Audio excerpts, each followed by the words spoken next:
मनुष्य का तन बहुत ही दुर्लभ है। यह हीरा है।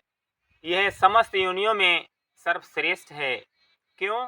क्योंकि मनुष्य के शरीर में जब जीव आता है तो वह एक ऐसे चौराहे पर खड़ा हो जाता है जहाँ से सब तरफ रास्ताएं निकली होती हैं, जहाँ से सब तरफ रास्ता गए हुए होते हैं। इस मनुष्य के शरीर से ही कर्म के द्वारा जीव परमात्मा के धाम पहुंच जाता है और कर्म के द्वारा ही इस मनुष्य के शरीर को पाकर के नरक जाता है और स्वर्ग जाता है और नाना प्रकार की योनियों का भ्रमण काटने लगता है। तो इसी के विषय में हम आपको बताएंगे कि मनुष्य की कौन कौन सी गतियां होती हैं और कैसा कर्म करता है और उसके अनुसार कैसी उसकी गति होती है। इसी पर हम थोड़ा चर्चा करेंगे। तो मनुष्य की 4 गतियां होती हैं। पहली गति है अधोगति, दूसरी है ऊर्ध्व गति, तीसरी है स्थिर गति और चौथी है परम गति। जब ये मनुष्य नीच कर्म करता है, अधम कर्म करता है, पाप आचरण करता है। पाप कर्म कौन से हैं? चोरी करना, हिंसा करना, मार काट करना, मांस खाना, दारू पीना, दूसरों को सताना, बेईमानी करना, झूठ छल कपट की बात करना और नाना प्रकार के अपराध इसी तरह के यदि वह करता है तो उसके जीवन में पाप अधिक इकट्ठा हो जाता है और पाप जब ज़्यादा हो जाता है तब वह पतन की ओर चला जाता है और जो पतन की ओर चला जाता है उसी को अधोगति बोलते हैं। और पाप का मतलब ही होता है दुख उठाना और दुख का मतलब ही होता है दोजख। तो जब मनुष्य दुष्कर्म करता है, अधम कर्म करता है, नीच कर्म करता है तो वह नीचे की ओर चला जाता है, अर्थात अधम गति को प्राप्त होता है। अधम गति वाला जाता कहाँ है? अधम गति वाला जाता है पशुओं की योनियों में, पक्षियों की योनि में, कीड़े और मकोड़ों की योनि में और नरक जाता है और नाना प्रकार का कष्ट और दुख सहन करता है। इसी को अधोगति बोलते हैं। तो जैसी करनी और वैसी भरनी। गलत कर्म, नीच कर्म, अधम कर्म तो अधम योनि, अधम गति, अधम उसका शरीर मिलता है। अब दूसरी गति है ऊर्ध्व गति। ऊर्ध्व गति का मतलब होता है उन्नत लोकों में जाना, श्रेष्ठ योनि को प्राप्त करना। तो ऊर्ध्व गति को वही जाता है, ऊर्ध्व गति को वही प्राप्त होता है जो उत्तम कर्म करता है, श्रेष्ठ कर्म करता है। श्रेष्ठ कर्म और उत्तम कर्म क्या है?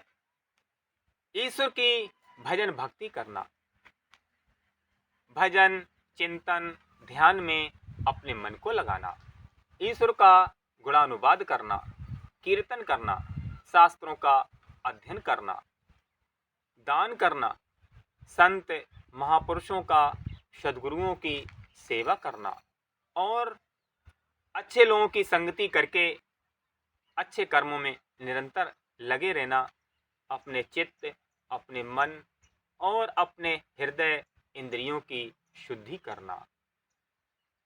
ऐसे कर्म जब करता है और अपने मन को इन कर्मों में लगाता है, निरंतर संलग्न रहता है, तो इन उत्तम कर्म करके, इन श्रेष्ठ कर्मों को करके जीव ऊर्ध्व गति को प्राप्त हो जाता है, उत्तम लोकों को जाता है।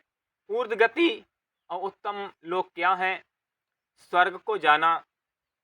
स्वर्ग का मतलब होता है सुख का भोग करना। मनुष्य जब उत्तम कर्म करता है, पुण्य कर्म करता है, श्रेष्ठ कर्म करता है तो उसके अंदर पुण्य इकट्ठा हो जाता है और उस पुण्य का फल भोगने के लिए वह श्रेष्ठ योनि को प्राप्त होता है और श्रेष्ठ लोकों को जाता है। और सुख भोगता है। और सुख भोगने का मतलब ही है स्वर्ग।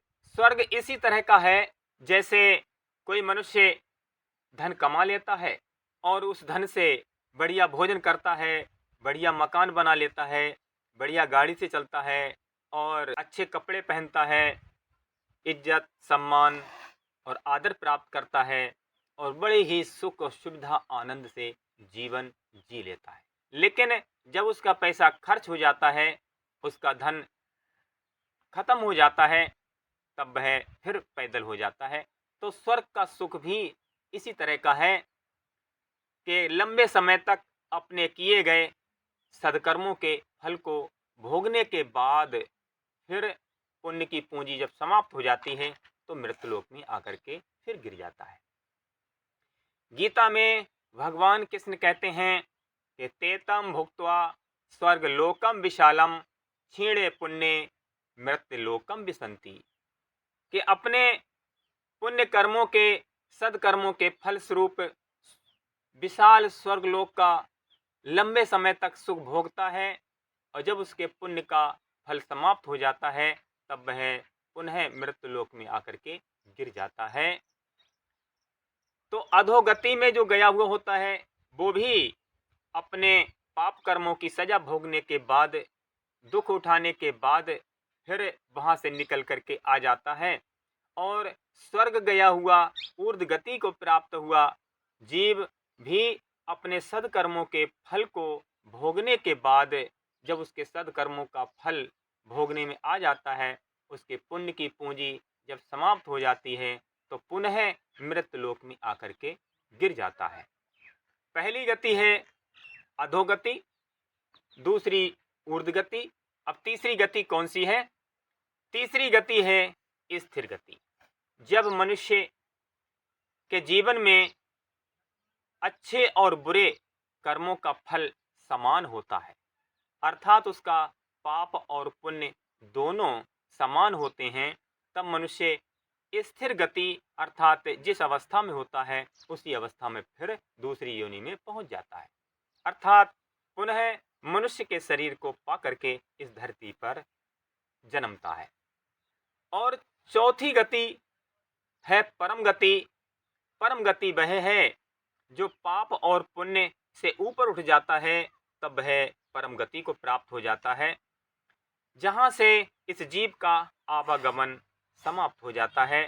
क्योंकि जब पाप होता है तो पाप का फल भोगने के लिए भी वह मनुष्य का शरीर प्राप्त करता है और इस शरीर से दुष्कर्म करता है, पाप कर्म करता है, तो इस शरीर से ही उसका फल दुख के रूप में भोगता है। और यदि सद्कर्म करता है, उच्च कर्म, उत्तम कर्म करता है, तो उसका फल है पुण्य, और उस पुण्य की पूंजी का भोग भोगने के लिए, उसका सुख उठाने के लिए वह ऊर्ध्व गति को प्राप्त होता है, स्वर्ग जाता है। और जब उसकी पुण्य की पूंजी का फल समाप्त हो जाता है तो वहां से भी गिर जाता है। लेकिन जब भगवान का भजन, चिंतन, ध्यान, साधना के द्वारा सद्मार्ग पर चल करके सद्कर्म करके मनुष्य का पाप और पुण्य जब दोनों समाप्त हो जाते हैं, तब उसका ना तो दुख रहता है और ना ही सुख रहता है, बल्कि इस सुख और दुख से परे एक परम सुख है, वो परम आनंद है, उसको प्राप्त हो जाता है, जहाँ पर न जन्म है, न मरण है, न शोक है, न संताप है, न जरा है, न व्याधि है, कुछ भी नहीं है। वह है परम सुख, वह है परम धाम, वह है परमात्मा का धाम।